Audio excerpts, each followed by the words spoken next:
दशक में फ्रीज हो गया, तब से लेकर आज तक इतनी बड़ी हो गई है कि सांसद अपने मतदाता को अपना मुंह भी नहीं दिखा सकता, क्योंकि इतनी बड़ी आबादी को वो कैसे संभाल पाएगा। मान्यवर, जो मतदाता है उसकी अपेक्षाएं होती है, उनकी समस्याएं होती है, और समस्याओं के निराकरण के लिए वो सांसद के पास भी जाना चाहता है, मिलना भी चाहता है। क्या इस सदन में जो विरोध करते हैं उसमें से कोई मुझे समझा सकता है कि जिस सांसद के कॉन्स्टिट्यूएंसी में 39 लाख वोटर हो, वो किस प्रकार से अपनी सांसद की जिम्मेदारी का निर्वहन करेगा। और इसी विषय को दृष्टिगत रखते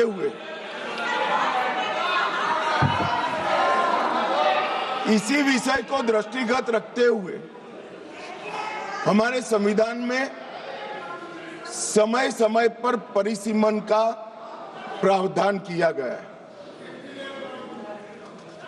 और परिसीमन के प्रावधान से ही एससी और एसटी जिसकी संख्या बढ़ती है उसकी सीटें भी बढ़ने का प्रावधान है। तो एक प्रकार से जो परिसीमन का विरोध कर रहे हैं वो एससी और एसटी सीटों की बढ़ोतरी का विरोध कर रहा है, वो ध्यान में रखें।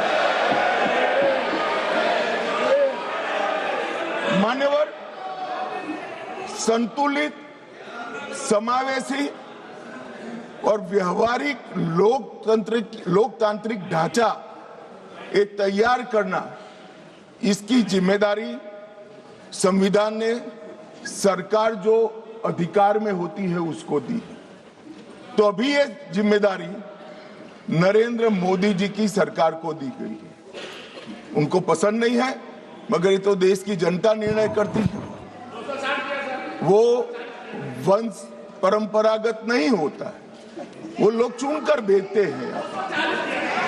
संघीय संतुलन बनाने रखना, लोकसभा में जनसंख्या के अनुरूप प्रतिनिधित्व आना और राज्यों की शक्तियों के बीच में भी संतुलन बनाना, ये परिसीमन के उद्देश्य संविधान सभा की चर्चा और हमारे संविधान में परिसीमन का जो जिक्र है उसमें कहे। इसके साथ साथ नए भूगोल, प्रशासनिक वास्तविकताओं और शहरीकरण और रोड, रास्ते, रेल से बढ़ी हुई कनेक्टिविटी और नए जिले, ये सबका संज्ञान परिसीमन में लेना होता है, क्योंकि ये सारी चीजें सांसद को अपनी ड्यूटी का निर्वहन करने के लिए बहुत जरूरी है।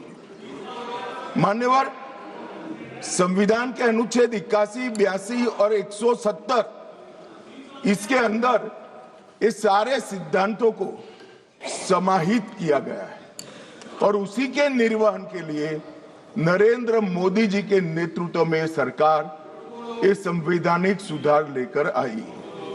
महिला सशक्तिकरण, समान प्रतिनिधित्व और संतुलित संघीय ढांचे का निर्माण करने की जिम्मेदारी के निर्वहन से ही आए। मान्यवर, कई सारे सदस्यों ने अनेक प्रकार की आशंकाएं व्यक्त की। उन्होंने ये कहा कि अभी क्यों लाए, तो मैं ये बताना चाहता हूं कि जो नारी शक्ति वंदन अधिनियम आया उसमें जिक्र है कि 2026 के बाद होने वाली जनगणना के बाद जो परिसीमन होगा उसमें महिलाओं के लिए आरक्षण सुनिश्चित करेगा। अब ये पूछते हैं तो उस वक्त काफी सदस्यों ने पूछा है कि बिल लाते वक्त आपने जिक्र क्यों किया 26 के बाद की जनगणना। मान्यवर, हमने नहीं किया है। 71 में इनकी सरकार थी, इंदिरा जी की सरकार थी, तब इसको फ्रीज कर गई थी, और वो फ्रीज के कारण हमें इसका जिक्र करना पड़ा। वो फ्रीज की हुई सीटों की संख्या उठाते हैं, तभी ये नारी शक्ति वंदन अधिनियम का इम्प्लीमेंटेशन होता है। इसलिए हम लेकर आए और 71 से अब तक सीटों की संख्या फ्रीज रही और चलते चलते चलते मैं कुछ सीटों का नाम बोलना चाहता हूं माननीय। मलकाजगिरी तेलंगाना 48 लाख संख्या मतदाताओं की, बेंगलुरु उत्तर 29 लाख संख्या, बेंगलुरु दक्षिण 29 लाख संख्या, गाजियाबाद जहां से कभी रक्षा मंत्री जी भी सांसद रहे 28 लाख संख्या, उत्तर पश्चिम दिल्ली 27 लाख संख्या। 127 सीटें ऐसी है मान्यवर जिसमें 20 लाख से ज्यादा वोटर्स है, 20 लाख से ज्यादा। अब मुझे कोई बताए भला, जहां 48 लाख वोटर है वो सांसद कैसे 48 लाख मतदाताओं की अपेक्षाओं के साथ अपने आप को मैच कर, इसकी पूर्ति अरे अखिलेश भाई, एक लेवल की बात चल रही है यार, कहां केंद्रीय विद्यालय कर रहे हो अभी, इसका समय आएगा।